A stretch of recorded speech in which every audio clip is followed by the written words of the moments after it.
Y el libro de Lucas capítulo 6, verso 12 al 19. La semana pasada vimos algo similar y seguramente la que viene vamos a ver algo similar y a lo mejor la que sigue también. Porque hay bastantes cosas y hay bastantes personas aquí en realidad que de alguna manera es bueno destacar, porque así lo ha hecho el Señor.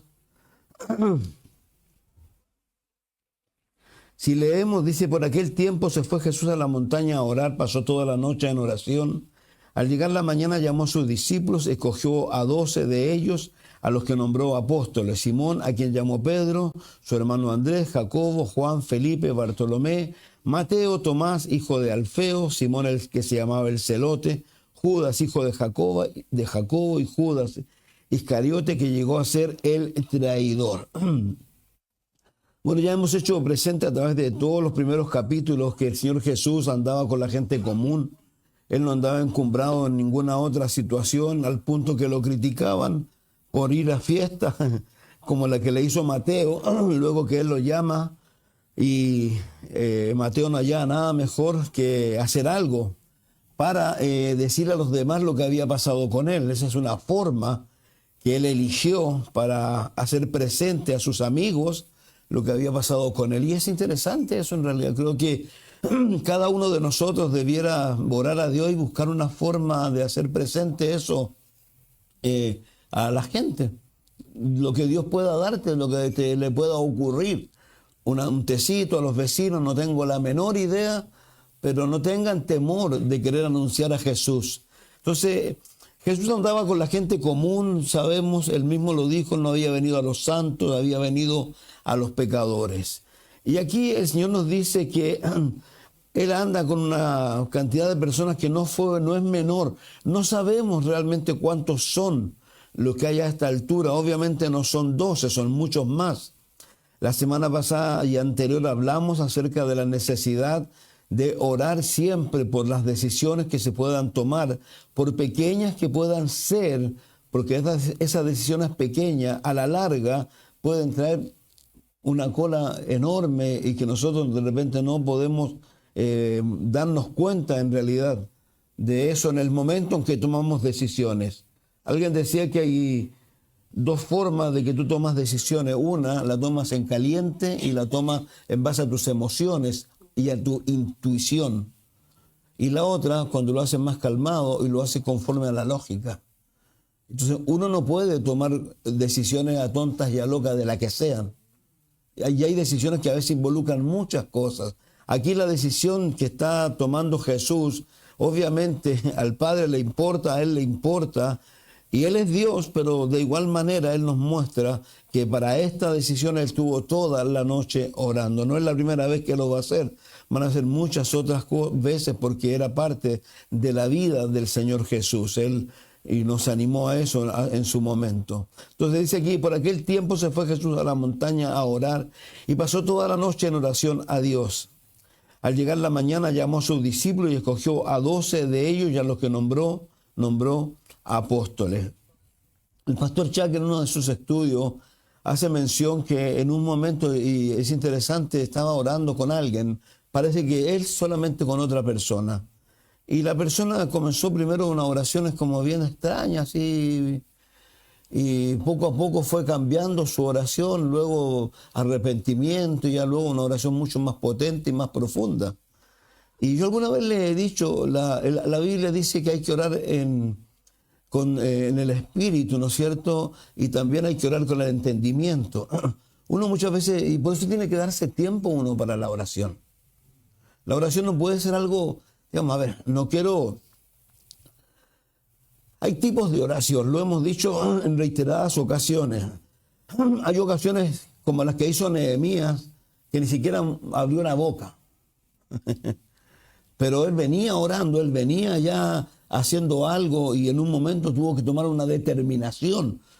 Y ora esa oración, una oración muy rápida. Pero también hay tiempos que uno tiene que darse a la oración para comenzar a lo mejor, como en algunos momentos yo lo he dicho, con quejas.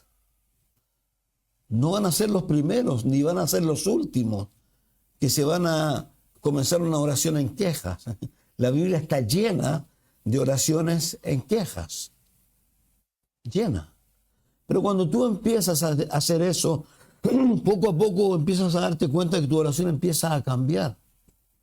Y al llegar a un momento determinado en donde el Espíritu Santo va a hacer un trabajo en tu vida al cual a Él fue comisionado para eso. No se olviden que la Biblia dice en el libro de los Romanos que el Espíritu nos ayuda a orar en nuestra debilidad.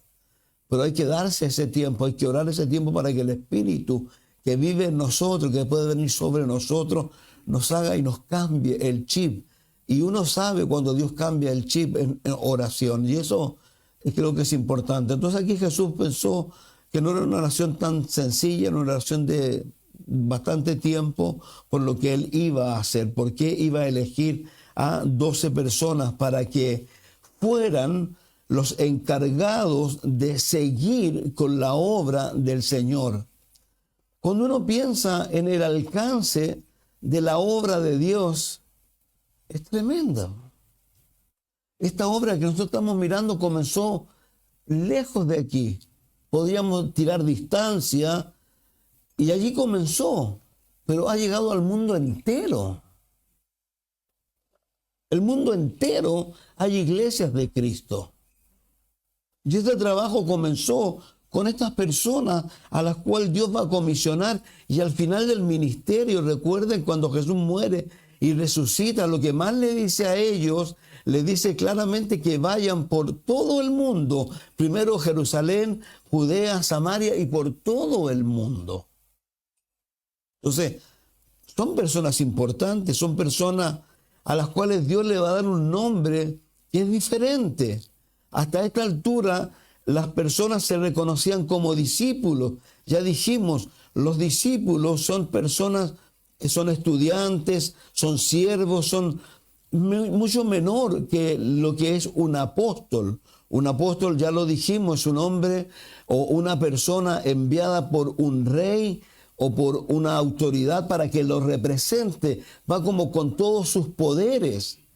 Acuérdense que Jesús a los apóstoles los envió con todos los poderes en un momento determinado para sanar, resucitar muertos, hacer cosas no menores. Ellos volvieron tan contentos por lo que les pasó que Jesús tuvo que bajarlos y decirles, hey, eso no es lo importante es que su nombre está escrito en el libro de la vida. Entonces, otra cosa interesante aquí dice, en aquel tiempo se fue Jesús a la montaña, pasó toda la noche en oración. Al llegar a la montaña, al llegar la mañana, llamó a sus discípulos y escogió a 12 a los que nombró apóstoles. Digamos, yo no creo, sin dejar de mencionar lo que mirábamos la semana anterior, que estos hombres aún les faltaba un mundo de cosas por vivir, por experimentar, por ser cambiados, personas que iban peleando por quién iba a ser el mayor o el menor. Pero yo creo que nunca se hubiese pasado por la mente de ellos autoproclamarse apóstoles. Y ya establecimos en algún momento los apóstoles para ser llamados apóstoles cuando ellos eligen a el que va a suceder a Judas.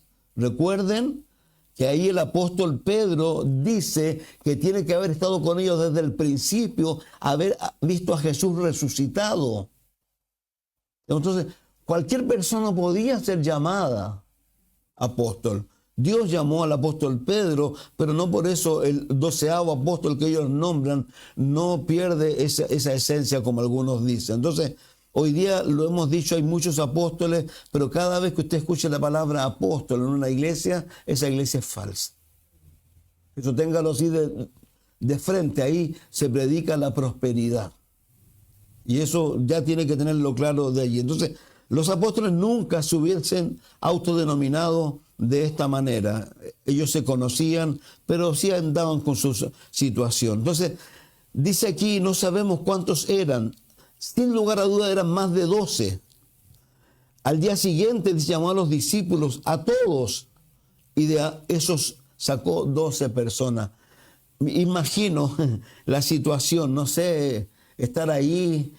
A lo mejor algunos se enojaron, no lo sé. Esto es como cuando a lo mejor no es el mejor ejemplo, cuando se hacían pichanga y se elegían las personas, ahí algunos reclamaban, querían ser de un equipo, querían ser del otro, no lo sé en realidad, pero sí el Señor sacó a estos 12. Ahora algo importante con estos 12. Estos 12, cuando uno lee en Hechos capítulo 4, verso 13, que lo han detenido, a Pedro y a Juan lo han detenido, y la autoridad, que eran personas estudiosas, eran personas que tenían conocimiento, reconocieron en ellos que eran del vulgo, pero hicieron una mención. ¿Qué era lo que los distinguía? Haber estado con Jesús. Y eso fue importante para ellos. Ahora, vuelvo a reiterar, cuando pasa esta situación que baja el Señor Jesús, viene a nombrar a estas 12 personas, a lo mejor hubieron algunos dime y direte, no nos dice la Escritura estas cosas, pero lo que sí yo quiero reiterar, porque a lo mejor entre ellos también algunos empezó a pensar y a considerar quién era Pedro, quién era Andrés, quién era Felipe, Bartolomé, Natanael. Algunos lo conocían más que otros y algunos pensaban que a lo mejor no eran los ideales. Yo dije algo la semana pasada y quiero reiterarlo en el día de hoy. Lo voy a citar, quiero que ustedes lo rayen si quieren en sus Biblias. En Filipenses capítulo 1, versículo 6, en Filipenses capítulo 13, verso 12. Palabras del apóstol Pablo a los filipenses, primero para que ellos de alguna manera no se desanimen, producto de lo que pueden estar viviendo. Y él les dice a ellos que el que comenzó la obra la va a terminar. Se lo asegura. Se lo asegura. Y segundo, en Filipenses 3:12, cuando él le hace presente a ellos acerca de él, y él ha dicho cosas que cualquier persona podría pensar, bueno, él está allá arriba. Y él dice, no. No es que yo lo haya logrado. Yo prosigo al llamamiento, prosigo a la meta. Me gustan algunas versiones lo que dice, pero en esencia quiero decir eso. ¿Por qué? Porque no hay que olvidarse nunca que todos nosotros, al igual que ellos, estamos en construcción.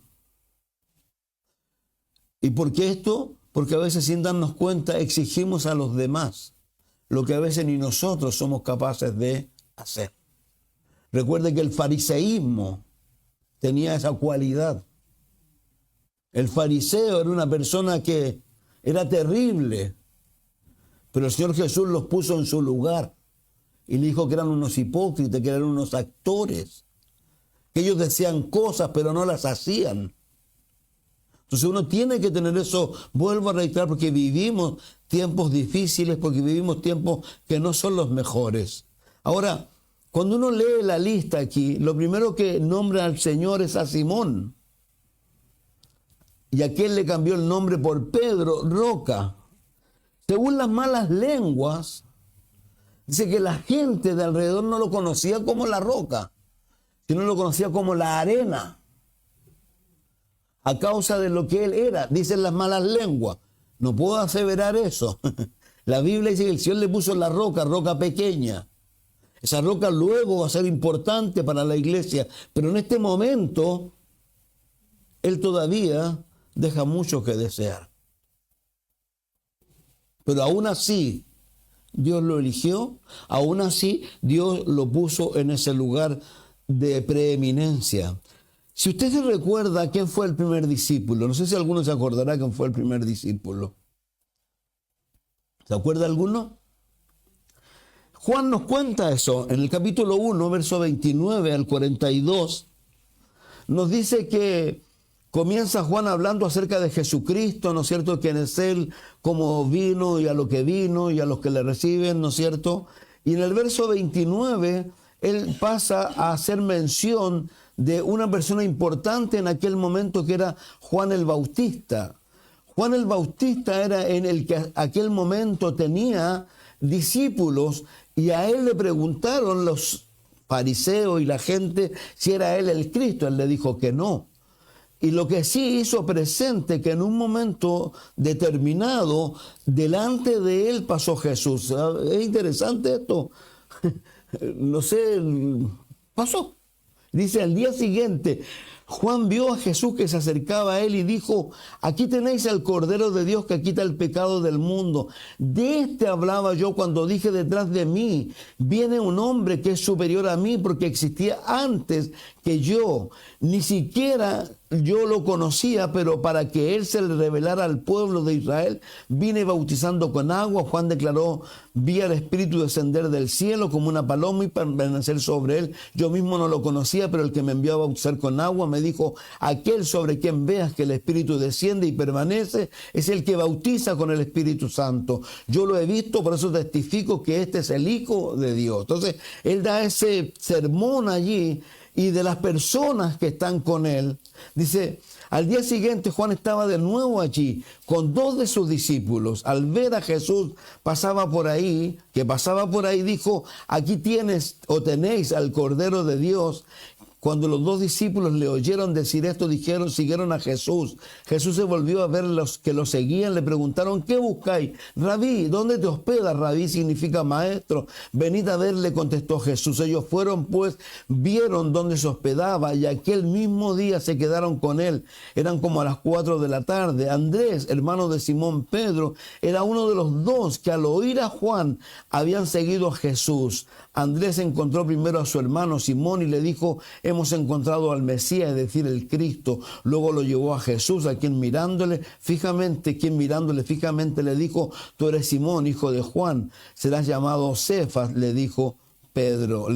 Serás llamado Cefas, es decir, Pedro. Entonces aquí vemos realmente al primer discípulo del Señor Jesús. Ahora, es alucinante, a mí me encanta lo que ocurre aquí.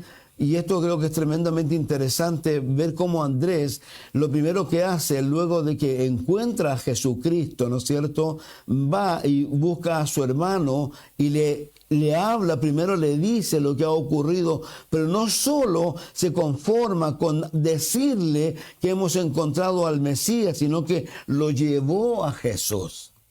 Yo alguna vez lo he dicho, creo que es interesante cuando las personas pueden llevar a la gente a Jesús también, hacer las oraciones con ellos, la oración del pecador. Eso es algo bueno. Entonces, aparentemente Andrés en consecuencia sería el primer discípulo, ¿ya? Ahora, aquí hay una serie de cosas que se siguen dando. Vamos al verso 43 del capítulo 1, por favor.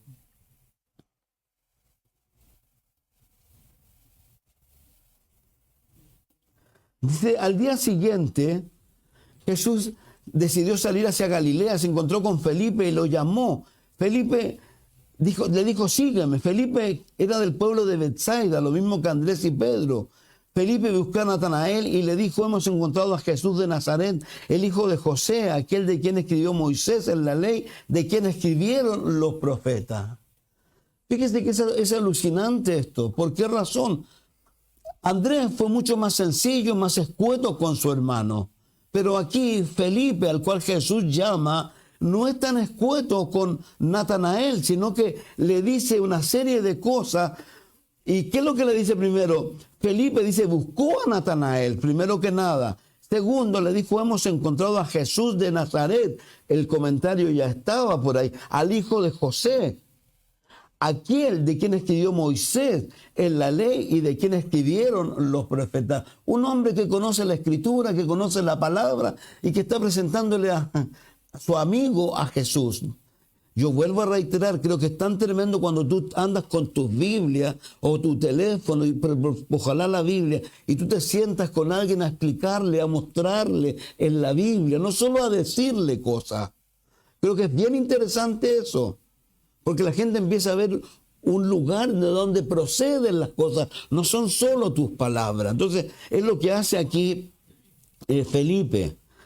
Fíjense lo interesante, porque también es alucinante entender que nosotros de primera a buena no van a venir las personas a decirnos cosas. Ah, qué genial, qué lindo. Felipe, Natanael, lo primero que hace, dice, le replica a Natanael, ¿acaso de allí puede salir algo bueno? ¿Por qué? Porque había un mal comentario acerca de dónde provenían ellos. Era una ciudad mal vista, a lo mejor habían delincuentes, habían portonazos, no sé. Había una cantidad de cosas allí de las cuales Natanael le dijo, va a salir algo bueno de allí. Pero, ¿saben? Esto es lo alucinante de todo esto. Cómo Jesús, cuando la gente es honesta, cuando la gente presenta sus requerimientos de manera honesta, Jesús viene y va al fondo de esas personas. ¿Por qué? Porque dice de Nazaret, replicó Natanael, ¿acaso de allí puede salir algo bueno? Ven a ver, le contestó Felipe, lo llevó también. Cuando Jesús vio que Natanael se le acercaba, comentó, aquí tenéis un verdadero israelita en quien no hay falsedad. ¿De qué me conoce o de dónde me conoce? Le preguntó Natanael. Antes que Felipe te llamara, cuando aún estabas bajo la higuera, ya te había visto. Qué alucinante. Rabí le dice, tú eres el Hijo de Dios, tú eres el Rey de Israel, declaró Natanael. ¿Lo crees? Porque te dije que te vi cuando estabas debajo de la higuera. Vas a ver aún cosas más grandes que esta. Y añadió, ciertamente os aseguro que veréis el cielo abierto y a los ángeles de Dios subir y bajar sobre el Hijo del Hombre. ¿Usted se da cuenta de la necesidad que hay hoy día de lo que le dijo Jesús a la iglesia de Éfeso cuando le dijo que has dejado tu primer amor? Y le dice, si tú no lo tomas, yo te voy a quitar el candelero que tú tienes. Nosotros tenemos una urgencia enorme de volver al primer amor. ¿Para qué? Para no obligarnos a nosotros mismos a predicar el evangelio. A pesar de que el apóstol dice, me es impuesta necesidad, sino que de verdad de nuestro corazón brote como brotaba antes de forma natural. Fulano, sutano, mengano, quien se nos cruzaba, al punto que de repente cuando nos veían en la calle algunos se cruzaban al otro lado porque no querían hablar con nosotros, porque sabían de que lo que le íbamos a hablar, ¿de qué lo que era? De Jesús. ¿Saben?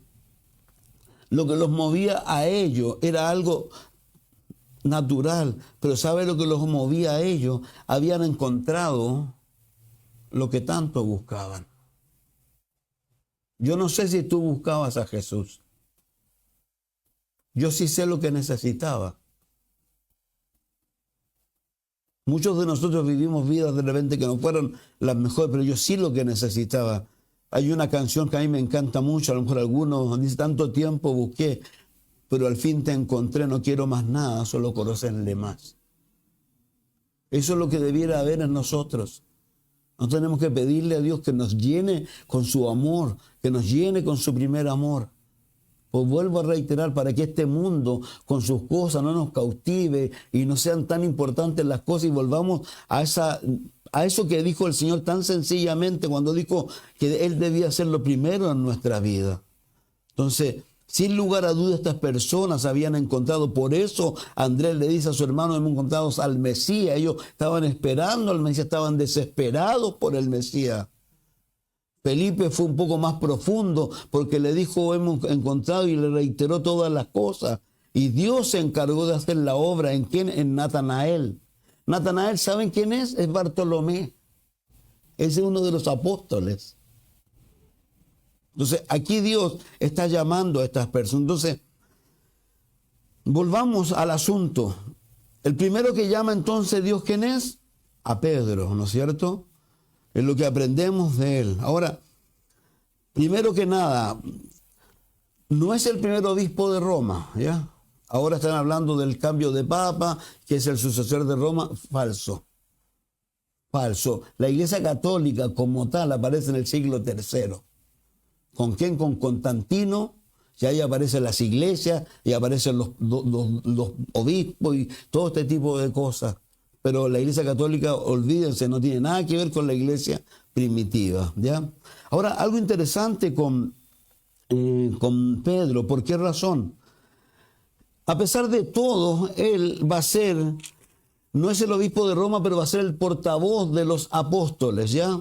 Ahora, yo quiero irme deteniendo un poco en él y quiero hablar de él porque creo que es importante para nosotros hoy día. Vuelvo a reiterar, por lo primero, porque a veces lamentablemente a nosotros se nos olvidan las veces que nos caemos, las veces que nos equivocamos, las veces que hemos sido tremendamente inconsecuente. Y cuando queremos poner la mano, a veces esas cosas se nos olvidan con una facilidad tan grande. Y como yo dije la semana pasada, y terminábamos el miércoles hablando de que no somos jueces, el único juez, ¿quién es? Dios, no hay otro juez. Entonces hay que tener cuidado con eso. Entonces aquí Dios llama a este hombre, ¿no es cierto? Y le cambia el nombre, pero ¿qué sabemos de él? Es un hombre impetuoso, inestable, poco fiable, no digno de confianza. Eso es Pedro. Al punto de que lo que yo les dice, que algunos dicen que le conocían como el arena. Luego, obviamente quedó como la roca. Ahora, sin duda, luego de la muerte y la resurrección de nuestro Señor Jesucristo se convierte en la roca que la iglesia necesita. Pero ahora es un hombre todavía lleno, ¿saben qué? De fe y de duda al mismo instante. Yo creo que ustedes han leído los textos. Vamos a ir mirando algunos textos para no parafrasearlo. Vamos a ir a Mateo capítulo 14, verso 25 al 31.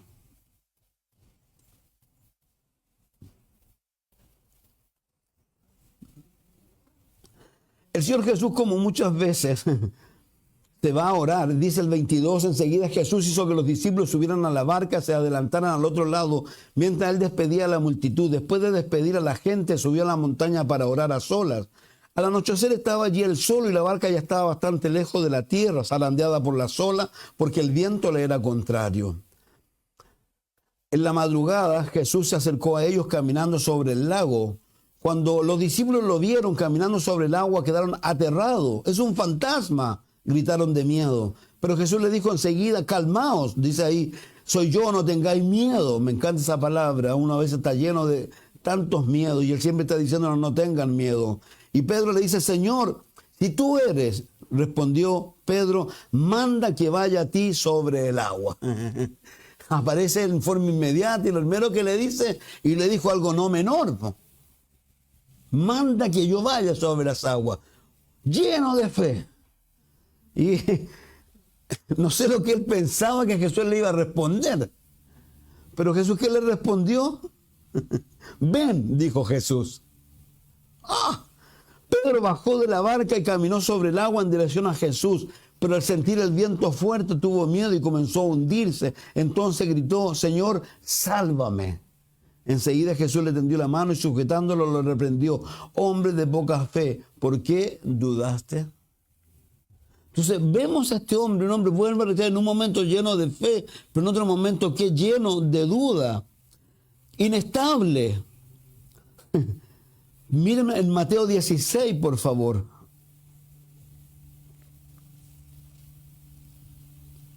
Verso 13.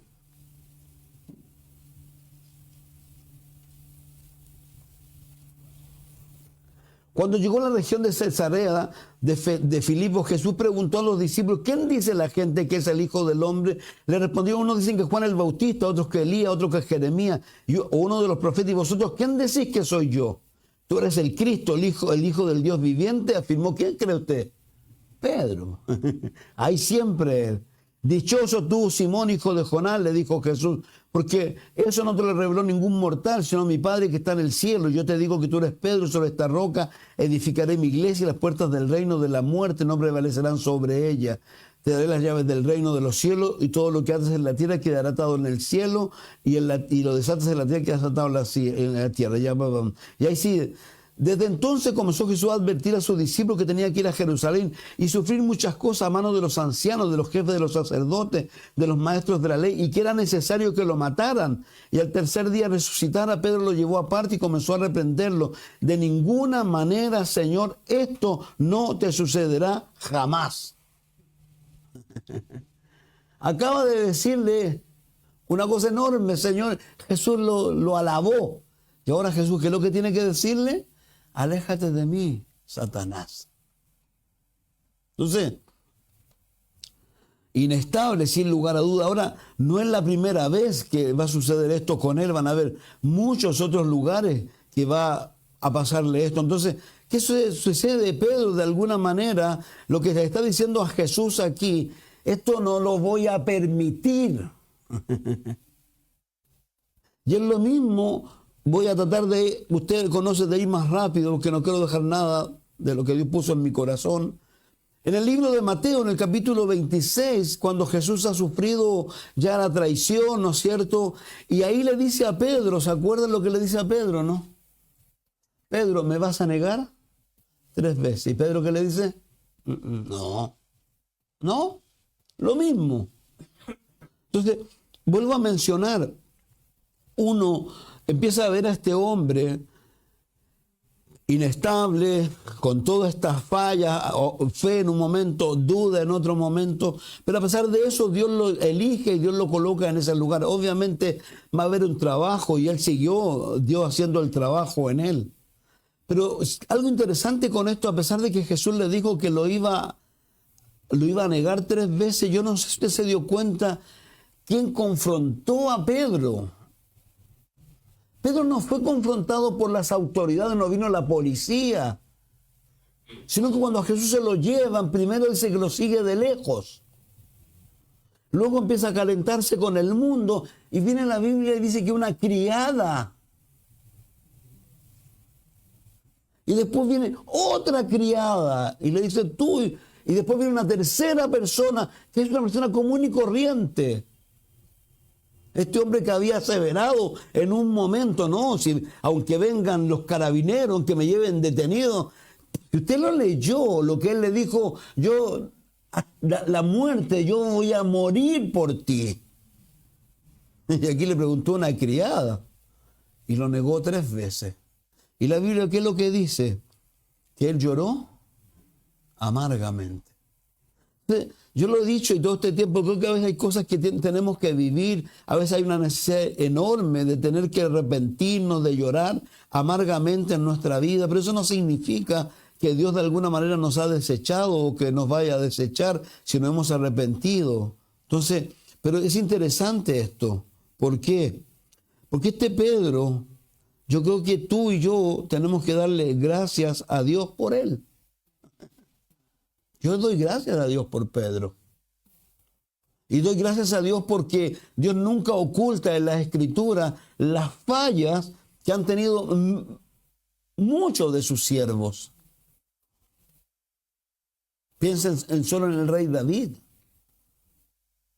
El rey David no solo hizo lo que hizo, fue horrible todo lo que hizo él en un periodo de 1 año.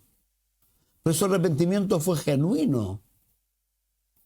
Y de ahí en adelante él tuvo que reconocer. Y a mí me encanta ese hombre cuando muere o está muriendo, cómo sienta en la cama a su hijo Salomón. Y, ¿ha leído usted lo que le dice?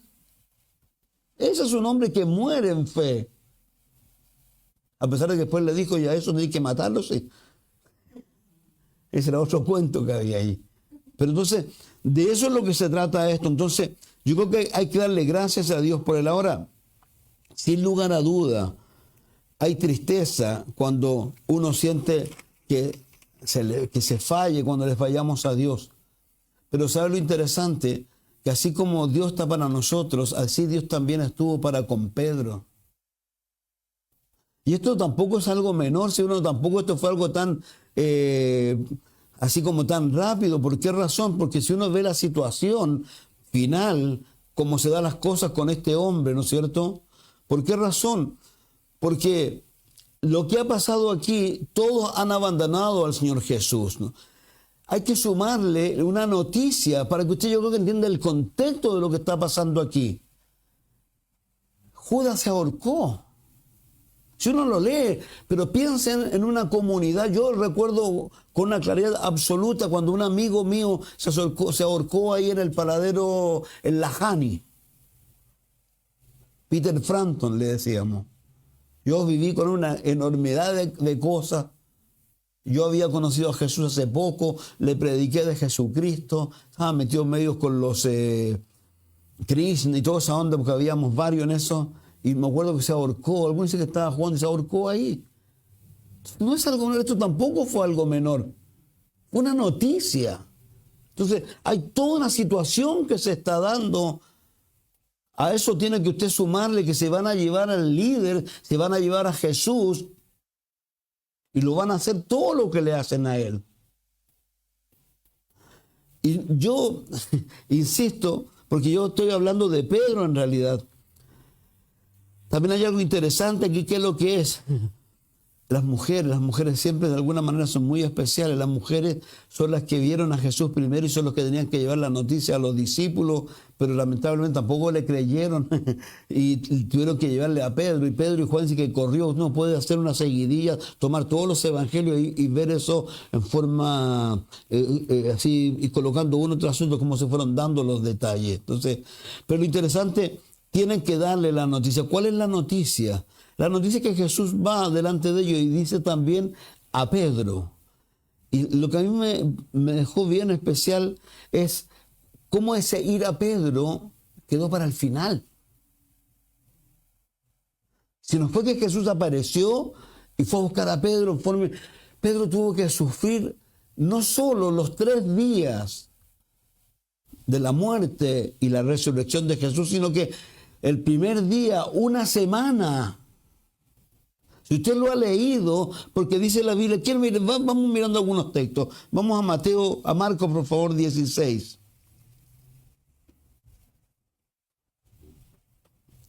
6 al 8. Dice, no os asustéis, le dijo, buscad a Jesús Nazareno, al que fue crucificado, ha resucitado, no está aquí, mirad el lugar donde lo pusieron. Pero oí decirle a los discípulos y a Pedro, él va delante de vosotros a Galilea, allí lo veréis tal como os dijo. Eso se lo dijeron a Pedro al principio, ¿ya? Vamos a Juan 20, por favor. El primer día de la semana, muy de mañana, cuando todavía estaba oscuro, María Magdalena fue al sepulcro, vio que habían quitado la piedra que cubría la entrada, así que corriendo fue Simón Pedro, el otro discípulo a quien Jesús amaba, y le dijo, se han llevado del sepulcro al Señor, no sabemos dónde lo han puesto. Pedro y el otro discípulo se dirigieron entonces al sepulcro, ambos fueron corriendo, pero como el otro discípulo corría más rápido que Pedro, llegó primero al sepulcro. Inclinándose se asomó, vio allí las vendas, pero no entró. Tras él llegó Simón Pedro y entró en el sepulcro y vio las vendas y el sudario que había cubierto la cabeza de Jesús, aunque el sudario no estaba con las vendas, sino enrollado en un lugar aparte. En ese momento también entró el otro discípulo, el que había llegado primero al sepulcro, vio, creyó. Hasta entonces no habían entendido la escritura, como dice que Jesús tenía que resucitar. Los discípulos regresaban a su casa, dice, pero María se quedó ahí afuera llorando, y también María habla con él, con esta mujer tan especial. Entonces la Biblia, ¿qué nos dice luego? Nos dice que también el Señor, el 19, al acontecer del primer día de la semana, estando reunidos los discípulos a puerta cerrada por temor a los judíos, entró Jesús y poniéndose en medio de ellos, los saludó, la paz sea con vosotros. Aquí hay algo interesante, que es lo que es que antes de que esto ocurriera, el Señor Jesús le había hablado a los discípulos que iban a Emaús. Entonces, él se había ocupado en hartas cosas aquí, ¿ya? Primero los discípulos que iban a Emaús, luego los discípulos que aquí estamos viendo, ¿no es cierto? Del verso 19 dice, al acontecer del primer día de la semana, estando reunidos los discípulos a puerta cerrada por temor a los judíos, entró Jesús poniéndose en medio de ellos, los saludó, la paz sea con vosotros. Dicho esto, les mostró las manos y el costado. Al ver el Señor, los discípulos se alegraron. La paz sea con vosotros, repitió Jesús, como el Padre me envió a mí, así yo os envío a vosotros. Acto seguido sopló sobre ellos el Espíritu y le dijo, recibid el Espíritu Santo. A quienes perdonáis sus pecados les serán perdonados, a quienes no se los perdonéis no les serán perdonados. Tomás, al que apodaban el gemelo y que era uno de los 12, no estaba con los discípulos cuando llegó Jesús.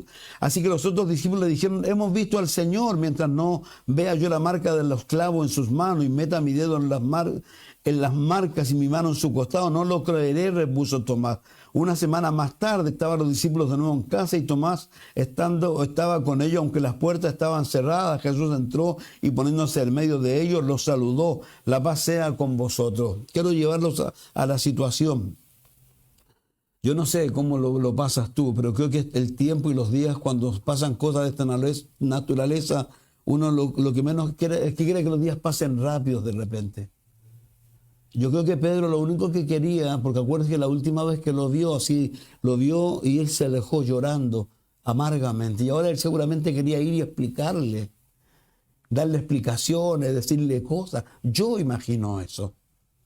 Pero Jesús no le ha dado el tiempo, no le ha dado la oportunidad. Imagino cómo él está hecho pedazo. Al punto que si miramos lo que la Escritura nos enseña, la Escritura dice que él pensaba que para él ya no había más oportunidades, porque lo que nos cuenta la Escritura, voy a leer los textos, dice que él se fue a pescar. Él volvió a la pesca, volvió al trabajo en donde Jesús lo había sacado hace ya bastante tiempo y le había dicho, yo os haré ¿qué? Pescadores de hombres. Pero él pensaba que para él ya no había opción. Y yo lo que quiero decir con esto, y quiero que lo entendamos, siempre van a haber opciones. Siempre. Lo único que he dicho y siempre he reiterado lo mismo, lo único que Dios quiere y espera de nosotros es un arrepentimiento genuino y verdadero. Un corazón contrito y humillado, Dios no lo desprecia. No tenemos que tener cuidado, reitero, cuando a veces ponemos mano dura o somos muy duros con aquellos que puedan haber caído.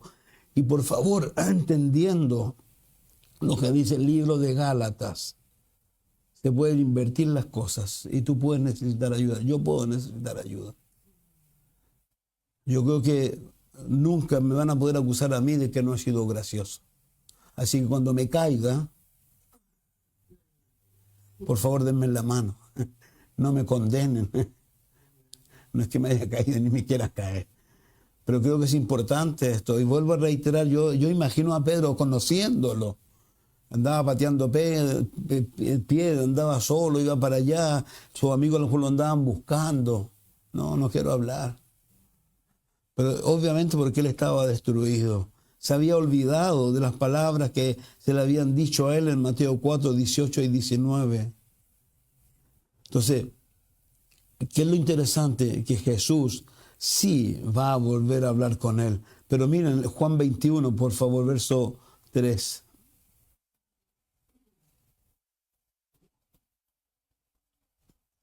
Dice, después de esto, imagínense, han pasado semanas, tiempo, se apareció de nuevo a sus discípulos junto al lago de Tiberias. Sucedió de esta manera, estaban juntos Simón, Pedro, Tomás, el que apodaban, Simón Pedro, Tomás, el que apodaban el gemelo, Natanael, el de Caná de Galilea, los hijos de Zebedeo y los otros discípulos. Me voy a pescar, dijo Simón. Nos vamos contigo, contestaron ellos.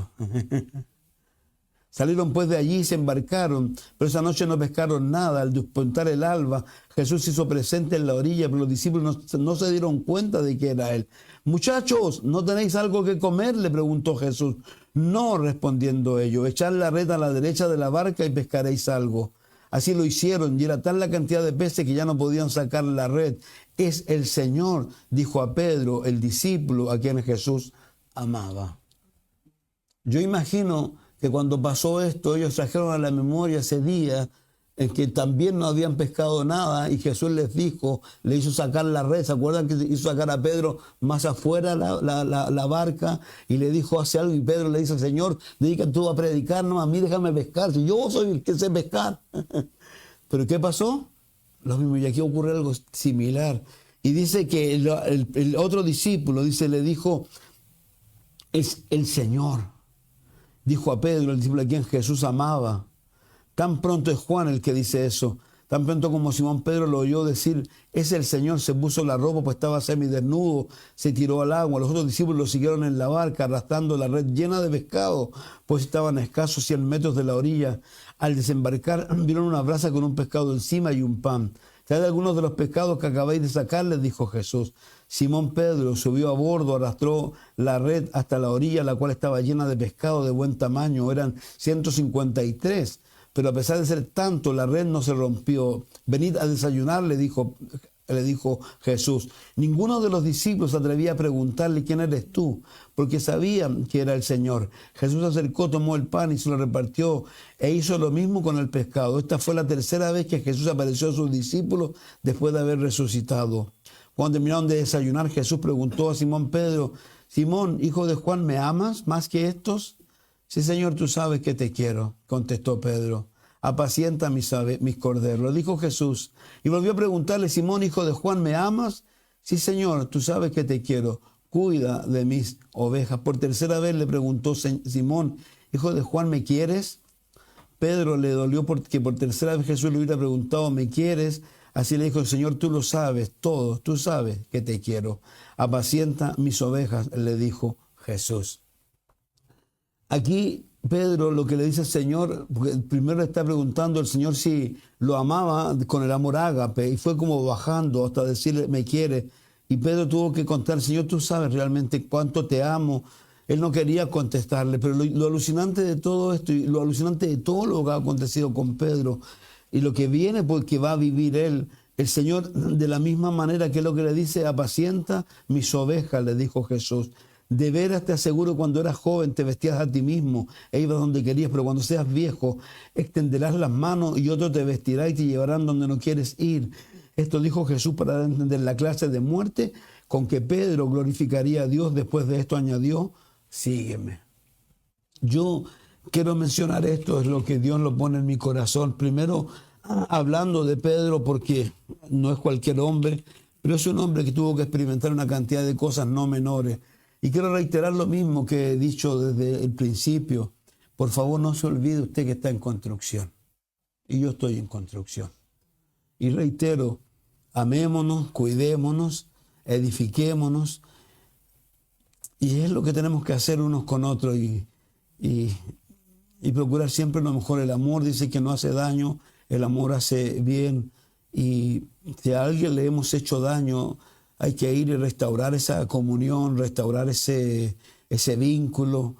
Por favor, piense en algo muy sencillo con respecto a esto. Jesús dice, si alguien tiene algo contra ti.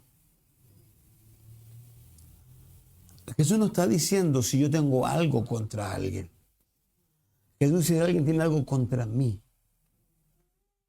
Si yo he hecho algo sin darme cuenta, a lo cual yo he ofendido a alguien, y yo lo sé, yo tengo que pedir perdón. Y tengo que pedir perdón.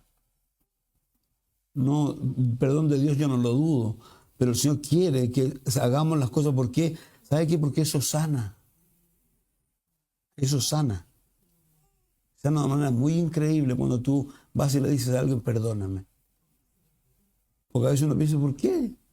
Basta. No, Dios no quiere eso, Dios quiere. Entonces, reitero, pero más que ninguna otra cosa, a mí me encanta Pedro, porque a pesar de lo que él pensaba, a pesar de lo que él creía, que para él no había oportunidad, yo lo he dicho siempre, Dios es un Dios de ¿cuántas oportunidades? De muchas oportunidades. Entonces, Dios nos ayude a ser como Pedro, pero el Pedro de después, no el Pedro de antes. Padre, gracias por darnos este tiempo, por esta reflexión, a lo mejor el día de hoy. Pero yo te pido que nos ayudes a todos y a cada uno de nosotros, Señor, a tener un corazón primero para ti, Señor, y segundo, tener un corazón para los demás, Señor. Ayúdanos a amarnos, Señor, a querernos, Señor, a estimarnos, Señor. Oramos para que tu Espíritu Santo cree realmente vínculos entre nosotros, Señor. Te pedimos esto, Dios. Yo te pido esto. Te lo ruego, Dios. Y te lo agradezco. Y agradezco por Pedro. Agradezco que tú no ocultes sus caídas, sus levantadas. Agradezco que tu palabra sea tan honesta y consecuente con aquellos que cayeron, Señor. Gracias por eso, Señor. Gracias por estar ahí también para nosotros hoy día, Señor, para levantarnos y darnos la mano, Señor. Oramos, Padre, para que tu Espíritu Santo venga sobre nosotros, Señor. Yo te pido en esta hora, Dios, que tu Espíritu venga sobre nosotros. Lo pido por fe y lo recibo por fe, Señor. En el nombre de Jesús te lo agradezco. Gracias, Dios. Dios les bendiga mucho.